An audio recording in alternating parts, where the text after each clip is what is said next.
Hi and welcome back to Crafters Grove.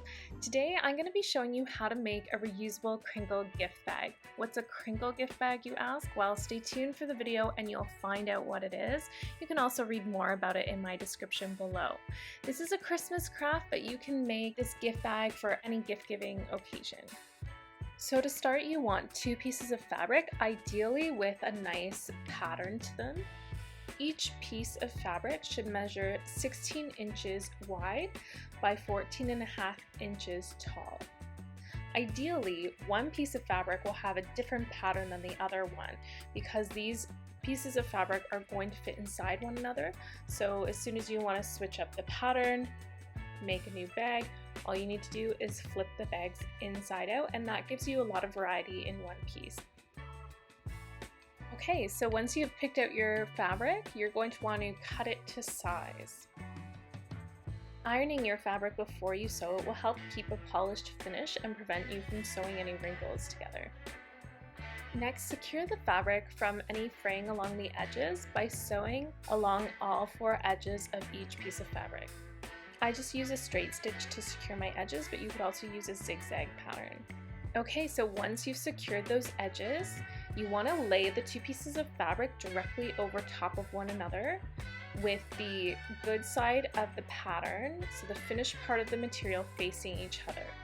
Next, secure the 2 pieces of fabric together by pinning the short ends to one another, or in other words, the 14.5 inch ends, as you see here. Next, sew those ends together.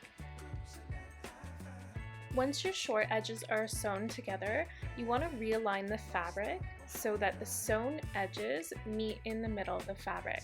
Now you can start to see the 2 separate bags taking shape. Once the bags are realigned, as you see here, you want to start pinning the long edges of the bags. It is important to pay attention to the seams that you see here, that excess material after sewing the ends of the piece. So to do so, you want to pin them down in the same direction on either end as I've done to the left. That way they won't bunch up after they're sewn. Now on one side of the bags, we do need to account for the spacing to both flip the bags inside out after they're sewn and to be able to thread in some ribbon to be able to seal the bag afterwards as well. So pick one edge of the bag, and from either end of that middle seam you want to mark out 2 inches. And then make sure that that's very clear, so when you're sewing you do not sew up these 2 inches. I'm using chalk lines to mark out the edges and also putting some extra pins just to make sure I'm very aware of that space. Okay, so once your bags have been marked and pinned from that last step, it's time to sew the edges together.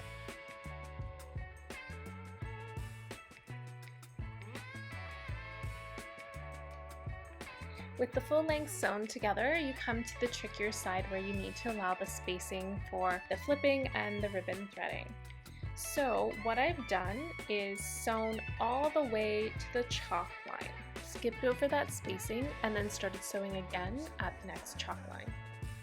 Next, we want to prepare some finished seams in that hole that we've left. So flip over those edges of the holes and iron them flat. Once your edges are ironed flat, it's time to sew them. So you want to move the fabric so that only one edge is present under the foot of the sewing machine, and sew from the end of the seam over the flipped edge to the other end of the seam so that it all seems like a seamless seam.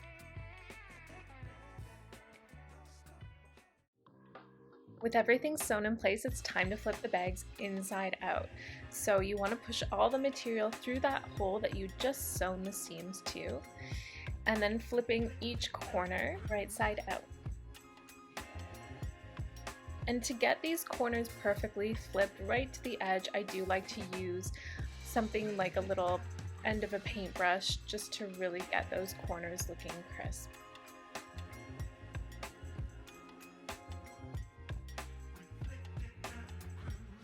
Now all along while you're working this piece you should be cutting loose threads, but now is our last opportunity to cut any further loose threads.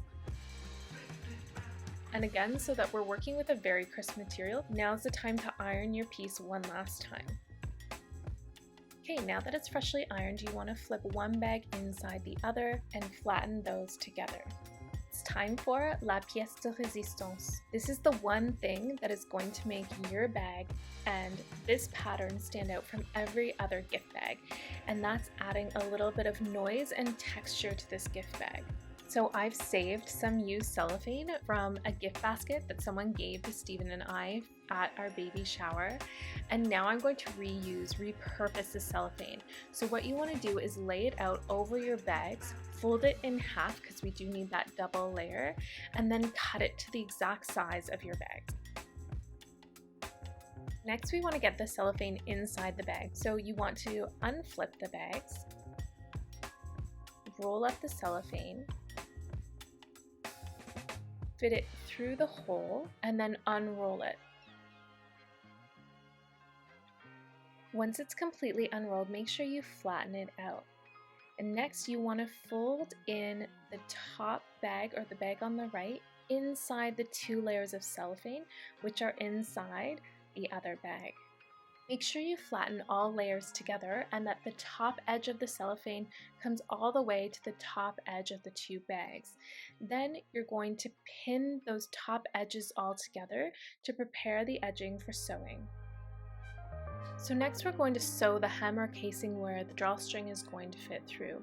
So you want to line up the material about 1 inch away from the edge of the tops of the bag and sew that casing. Just a warning, this is a tricky part of the project because of the cellophane being between the 2 pieces of fabric. It is very slippery, and I found it quite challenging to keep everything in place.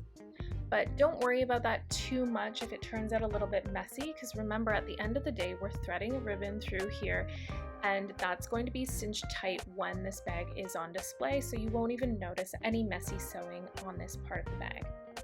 Okay, so once you've picked out your ribbon or thread color, attach a safety pin to one end of the ribbon and start threading it through the casing by pushing the safety pin to one side and then pushing the fabric over it, and repeating this until it reaches the other end of the hole. Once you've threaded your ribbons through, you need to cut the ends, especially as part of them might have gotten distorted through the threading process. If you cut them on a 45-degree angle and then slightly burn them with a lighter, that really gives it this nice finish off look and prevents the ends of the ribbon from fraying over time. So if you are able to use fabric with patterns on them, you're basically done, and you can move on to the step of placing your present inside and start sealing up the bag. But if you only have plain fabric, as I have, it's now time to start decorating your bag.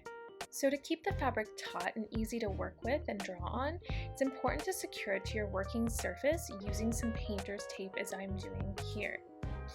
And then, just to simplify the overall process of decorating and avoid, potential errors of drawing something onto the bag, I decided to use a stippling effect. So I'm using a thick red Sharpie here and just pressing the tip into the fabric in a random, sort of not random pattern, as you see here. So I started out more densely stippled at the bottom and went a little less dense as it went up to create this overall fading pattern. To create continuity throughout the bag, I created the same pattern on the other side of the bag. But to allow for variety in the same piece, as I mentioned at the beginning of this video, I turned the bags inside out and decided to go with different colors, and actually 2 colors on the inside, just to create a little bit of variety. For this side, I used a gold Sharpie, as you see here, and a silver fabric marker. I do find these fabric markers tend to leak a little bit, so you can see these larger patterns or larger blotches were not intentional. I did have one leak, and I decided to roll with it and create several larger blotches, and it did really just make it look intentional on part of the bag.